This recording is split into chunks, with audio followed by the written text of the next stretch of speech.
कि घाटशिला विधानसभा के वासी, यहाँ के मूलवासी और आदिवासी बीते दिनों से, कई वर्षों से ये मांग रही है, लोकल प्रत्याशी की मांग रही है। लेकिन बड़ा दुखद विषय है कि यहाँ का स्थानीय न होकर के सब जितने भी उम्मीदवार हैं सब बाहरी। आदिवासी समाज से हैं, एक तरफ कुर्मी आंदोलन चल रहा है यार, आदिवासी भी उसका विरोध कर रहे हैं, तो जयराम का वोट फैक्टर होगा? जयराम महतो कुछ है कि पिछले दिनों में 8022 मतों से वो अपना उपस्थिति दर्ज किए थे और इस बार शायद अब आने वाला समय ही तय करेगा। तीन प्रत्याशियों में बड़ा चेहरा में किनको आप पसंद करते हैं? बड़ा चेहरा देखिए, इसमें कौन काम करेगा यहाँ? अंतिम समय तक में अगर तो माने दो प्रत्याशी ही आमने सामने होंगे।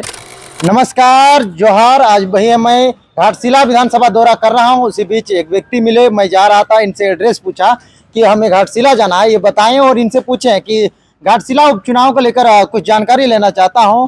तो ये कहें कि नहीं, मैं भी राजनीति करता हूं और सामाजिक राजनीतिक चीजों में हूं, तो मैं सोचा कि इनसे ही शुरुआत किया जाए। सबसे पहले जोहार आपको। जोहार जोहार, आपको भी जोहार। क्या नाम हो आपका? वैसे मेरा नाम सुखलाल हेम्ब्रम हो गया और मैं तिरंगा पंचायत के अंतर्गत आता हूँ, मुसावनी प्रखंड है। सोरेन के बेटा बाबूलाल सोरेन, एक तरफ सोमेश सोरेन और एक जयराम महतो, एक नया पार्टी आया है जो डुमरी का विधायक है, वो भी एक प्रत्याशी दिए हैं, रामदास मुर्मू का। क्या रुझान लग रहा है? देखिए, आज अखबार के माध्यम से ये पता चला कि प्रशासन जो स्वीकृति देने की बात है, वो कुल मिलाकर के 17 उम्मीदवार यहाँ पर अपना नामांकन किए थे और उसमें 3 तो रिजेक्ट हो गया। हाँ, 3 रिजेक्ट कर गए और 14 अभी मैदान में है। अब इसमें अपना नाम वापसी का तिथि शायद 24 तारीख को होगा। हाँ। और उसके बाद में फाइनल एक लिस्ट जारी किया जाएगा, है ना। कौन कौन से मैदान में रहेंगे? इसमें एक दिखा गया वैध रूप से जिसको माना गया है प्रशासनिक रूप से, तो इसमें जेएमएम हैं, जेएमएम के सोमेश सोरेन जी और एनडीए प्रत्याशी बाबूलाल सोरेन जी हैं, जेलकेम के आपका रामदास मुर्मू जी हैं और भी अन्य बहुत सारे जो निर्दलीय लग रहा है कि बड़े बड़े 3 ही चेहरा हैं जो अभी। हाँ, ऐसा माना जा रहा है इस क्षेत्र से, इस विधानसभा के स्तर से ऐसा माना जा रहा है कि 3 ही के अंदर में त्रिकोणीय मैच मुकाबला होने की संभावना है। क्या विकास हुआ है इतने दिनों में? देखिए, अगर हम लोग देखें, ये क्षेत्र है एक बिजनेस पर्पस में, प्रोफेशनल के हिसाब से, व्यवसायी के रूप में अगर देखा जाए तो HCL ICC हमारा ये मुख्य केंद्र रहा है और यहाँ से रोजगार सारे युवाओं को मिलना एक सुनिश्चित होता है। लेकिन कहीं ना कहीं ये माइंस की बंद की वजह से लगातार पिछले दिनों विगत 2000 ऐसे माइंस बंद हो गए और इसके बाद ये माइंसों का बंद होना इस क्षेत्र का एक बहुत बड़ा महामारी और महंगा साबित होने लगा। तो माइंस क्यों बंद हुआ? ये विभिन्न कारणों से हो सकता है, वो केंद्र की अपनी नीति के तहत में है। तो यहाँ और ये मतलब क्षेत्र में जिस तरह से सरकार आती है तो वो मूलभूत सुविधा मिल पाती है, सड़क पुल इस तरह की? देखिए, अभी तक अगर जी एम्बुलेंस घर तक पहुँचना, आदिवासी महिलाओं का अभी भी जी जो सरकार द्वारा चलाई जा रही जो भी योजनाएं हैं उसके तहत तो है, एम्बुलेंस का भी उसकी व्यवस्था भी है। अबुआ आवास नहीं दिखता है इधर। अबुआ आवास भी 2-1 बना है, ऐसी कोई बात नहीं। जिसका कच्चा घर रहता है उसके लिए तो होना चाहिए ना। हाँ, पीएम आवास, अबुआ आवास, बहुत सारा चीज है। तो क्यों नहीं फिर मिल पा रहा है? इन योजनाओं के तहत में उनको मिलनी चाहिए, लेकिन सर्वांगीण विकास की अगर बात की जाए कि समूचा मूलभूत सुविधा के साथ, व्यवस्था के साथ सर्वांगीण विकास की अगर बात किया जाए तो इस दृष्टिकोण में हम 100% तो नहीं कह पाएंगे, लेकिन फिर भी मोटा मोटी देखा जाए तो कम से कम 50-60 के लगभग में ऐसा कुछ डेवलप हुआ। कौन सा यहाँ 3 प्रत्याशियों में बड़ा चेहरा में किनको आप पसंद करते हैं? बड़ा चेहरा देखिए, इसमें कौन काम करेगा यहाँ? अंतिम समय तक में अगर तो माने 2 प्रत्याशी ही आमने सामने होंगे। अच्छा। बड़ा चर्चित भी हैं और दोनों ही बड़े कद्दावर और विख्यात है ना, उनके दिग्गजों के बीच के ही सुपुत्र हैं। एक है दिवंगत हमारे रामदास सोरेन जी के सुपुत्र सोमेश सोरेन जी और दूसरा है आपका हमारे टाइगर, जिसे चंपाई जी के नाम से हम लोग जानते हैं, उसके बेटे बाबूलाल सोरेन जी हैं।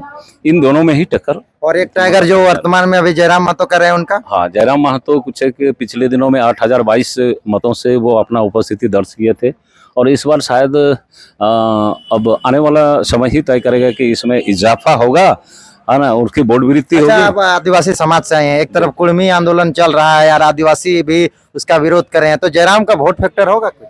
देखिए, जयराम का वोट फैक्टर इसमें बहुत सारे आदिवासी मूलवासी वर्सेस कुर्मी आंदोलन, ठीक है, आदिवासी मूलवासी वर्सेस कुर्मी आंदोलन। अब जयराम महतो पूरी माने कुर्मी के ही सर्कल में आकर के एक सीमित राजनीति इसको कहा जा सकता है। हाँ, ये बात जाहिर है, जायज है कि आप संवैधानिक अधिकारों के लिए आप मांग कर सकते हैं, ये ठीक बात है। लेकिन पूरी एक जातीय समीकरण को लेकर के और नेतृत्व करने पर जहाँ मुखर होकर के वो सामने में आए हैं, है ना, ये कितने हद तक, कितने सीमाओं तक वो सफल रहेंगे, ये तो समय ही तो बताएगा। जाति समीकरण, फिर तो रामदास मुर्मू को तो वो टिकट दिए हैं, और भी रामदास मुर्मू का प्रचार के लिए पूरा बोकारो धनबाद के जितने भी उनके साथी लोग हैं सब आए हैं। हाँ, सब आए हैं। अब आने से तो सारे लोगों के स्टार प्रचारक यहाँ पर घाटशिला उपचुनाव में अब शिरकत हुए हैं, शामिल हुए हैं। अब कौन किसी का भाग्य कितना प्रभावित होता है, किसके पक्ष में हवा बनती है, क्या लहर चलता है, वो तो समय ही बताएगा। सब समय की कोख में है सारा आप लोग जवाब। किसको देने का सोचे? देखिए, मैं आजसू से बिलोंग्स करता हूँ, मैं आजसू का ही एक जिम्मेदार पदाधिकारी भी हूँ, तो इतना तो हम लोग एनडीए में हैं। तो अपने पक्ष में ही हम तो बोलेंगे कि एनडीए की ही प्रत्याशी इसमें जीत सुनिश्चित करेगा, जीत होगी उनकी, ये एकदम बेशक मान लिया जाना चाहिए।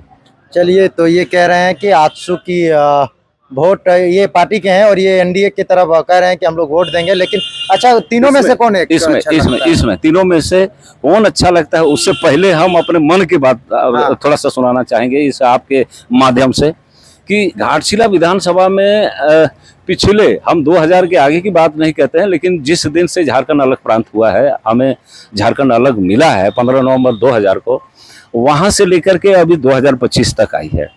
तो ये तय है कि इसमें 2005, 2010, 2015, है ना, अब 25, इसमें कम से कम 6-7 ऐसे चुनाव हुए हैं। लेकिन बड़ा दुखद विषय है कि यहाँ का स्थानीय न होकर के सब जितने भी उम्मीदवार हैं सब बाहरी हैं। तीनों बाहरी हैं क्या? तीनों बाहरी हैं। ये जो अभी चुनाव लड़ रही है, हाँ, तीनों मान बाहरी लीजिए, हैं? अब रामदास मुर्मू जी कालाझारी के बताते हैं, स्थानीय है ना, कुछ स्थानीय, उनका भी मैं बैकग्राउंड नहीं जानता। कहाँ से खतियार और बारी भीतरी करते हैं जी? जब विधानसभा चुनाव करते हैं, यहाँ के लोगों को प्रत्याशी बनाना हाँ, चाहिए। यही दुख। इस बात को खंडन कर देना चाहूंगा, स्पष्ट कर देना चाहूंगा कि घाटशिला विधानसभा के वासी, यहाँ के मूलवासी और आदिवासी बीते दिनों से, कई वर्षों से ये मांग रही है, उसके अंतर्मन के, हाँ बिल्कुल, लोकल प्रत्याशी की मांग रही है।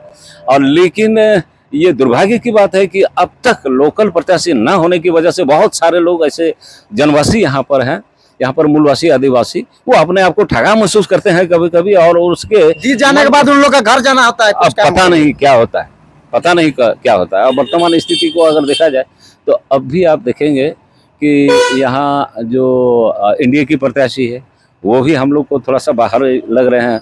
अब जेएमएम की ओर से भी अगर देखा जाए वो भी बाहर। चंपेदा का घर यहाँ नहीं है, सरायकेला से, और रामदास जी का भी घर यहाँ नहीं है। तो घोड़ाबंदा इस विधानसभा में आता है? नहीं आता है। और ये रामदास मुर्मू जो अभी, ये कालाझारी के रहने वाले हैं, ये इसी विधानसभा के? हाँ, इसी विधानसभा। चलिए, तो कहीं ना कहीं जेएलकेएम का ही प्रत्याशी है जो इस विधानसभा क्षेत्र के हैं, बाकी दोनों प्रत्याशी बाहरी हैं। लेकिन अब देखना होगा कि लोग किनको पसंद करते हैं। जिस तरह से कांटे का टक्कर कहा जा रहा था कि जेएमएम और बीजेपी में, वही जेएलकेएम भी इस तरह से तैयारियां लेकर आई हैं और पूरे स्टार प्रचारक लेके अपने जन मुद्दों को लेकर आवाज उठा ले रही है। समय देने के लिए बहुत बहुत धन्यवाद। चलिए, आपका भी धन्यवाद, और आपके जो चैनल है उसको भी, सारे जितने भी आप लोग कार्य करते हैं, है ना, जो कार्य मंडल है आपका, उसको भी ढेर सारी शुभकामनाएं हमारी, सोहराय का और छठी का भी। ठीक है।